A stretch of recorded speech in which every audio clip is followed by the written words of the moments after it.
la mission Huygens fait partie de la mission internationale en collaboration avec la NASA, Cassini-Huygens. Alors Cassini-Huygens, c'est une mission d'exploration de Saturne, de son environnement, de ses anneaux, de ses lunes, et en particulier de la lune Titan, la plus grosse lune de Saturne, qui a une atmosphère très épaisse, et c'est un paradis pour y descendre en parachute. Avant Cassini-Huygens, on avait fait, si je peux dire, 15 survols de Saturne et un survol de Titan.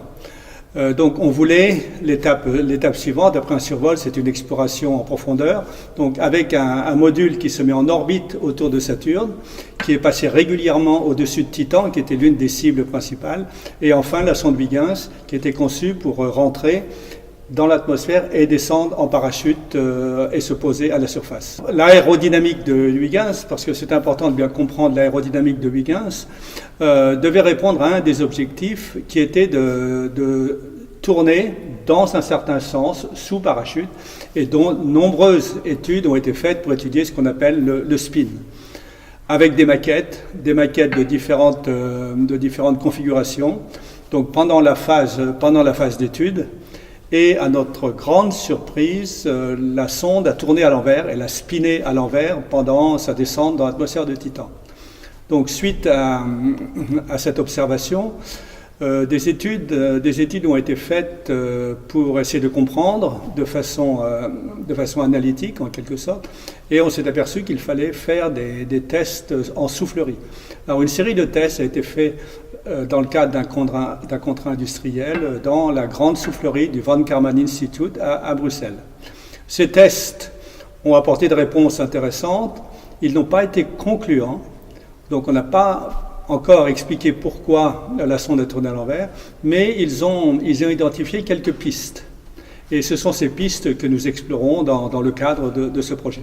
Pour réaliser cette expérience, donc ce sont des tests en soufflerie, donc il faut une grande soufflerie. Et ici, nous sommes installés dans une soufflerie où on crée un vent, en quelque sorte, qui va jusqu'à des vitesses d'environ 50 mètres par seconde, donc 180 km/h. C'est vraiment le gros instrument. Mais il faut aussi des détecteurs, en quelque sorte, des senseurs pour mesurer l'effet du vent sur la sonde. Et sous nos pieds, il y a un système de mesure, une balance, qui permet de mesurer les efforts dus au vent qui sont appliqués sur la sonde.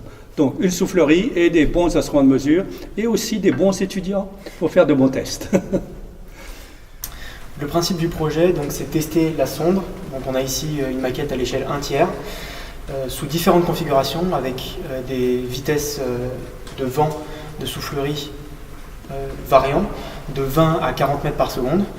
Et on vient tester tous les instruments qu'on a autour de la sonde, donc ici en noir, ainsi que les ailettes ici en blanc. Et on vient mesurer le couple que ces instruments et ces ailettes génèrent sur la sonde, afin de mieux comprendre comment la rotation s'est passée lors de sa descente sur Titan en 2005. Alors mes attentes pour cette deuxième campagne d'essai, donc c'est en effet la deuxième campagne, puisque l'an dernier nous avons fait déjà une série de tests avec une autre génération d'étudiants. Et ces tests ont aussi exploré certaines des pistes qui avaient été identifiées par les industriels. On a exploré certaines des pistes, mais on a encore quelques questions ouvertes, même une grande question ouverte, puisqu'on n'a pas réussi, lors des tests l'an dernier, à faire tourner la sonde à l'envers, qui est je suis un peu omnibulé par le fait que j'aimerais bien comprendre pourquoi la sonde a tourné à l'envers. Donc mon attente principalement, c'est de comprendre pourquoi la sonde a tourné à l'envers. Alors le projet s'est mis en place lors d'une venue de Jean-Pierre Le Breton il y a déjà quelques années, autour de son souhait de mener des essais suite à ces problèmes d'anomalie encore un petit peu non expliqués de la sonde Huygens. Donc on a décidé ensemble de construire ce projet avec des étudiants, puisqu'on s'est dit finalement que ça devrait les motiver et puis leur faire découvrir finalement le monde du spatial, où on retrouve beaucoup de gens passionnés. Voilà, donc on a décidé de monter le projet sur 2 ans et faire intervenir les étudiants dans le cadre de leur projet de 5e année pendant 2 mois. C'est pourquoi de l'année dernière et cette année, on a une équipe de 2 à 3 étudiants qui travaillent sur ce projet. Et sous l'idée aussi, c'est pédagogique bien évidemment, de leur faire travailler sur un projet avec des objectifs scientifiques et technologiques, des questions à répondre, et de travailler en mode un petit peu gestion de projet, en se donnant des outils pour qu'en 2 mois, on arrive à dimensionner une campagne d'essai, faire des essais et annoncer quelques premiers résultats.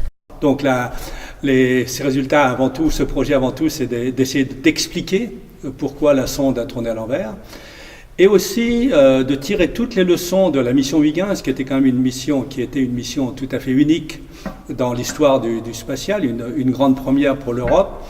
Et l'Europe est en train de se préparer à d'autres missions de ce type, soit descente en parachute dans l'atmosphère de Mars, ou encore un projet sur lequel je travaille un petit peu, une descente en parachute dans l'atmosphère de Neptune ou de Saturne. Et s'il y a des exigences de spin sous parachute pour ces missions futures, eh bien, ce qu'on aura appris sur Huygens avec ces tests sera vraiment essentiel pour concevoir, disons, une mission qui sera plus fiable, et une sonde, si elle doit tourner dans un sens, tournera vraiment dans un sens. Donc, nous préparons vraiment, disons, on essaie en quelque sorte de bien comprendre tout ce que Huygens peut nous apprendre pour les missions futures.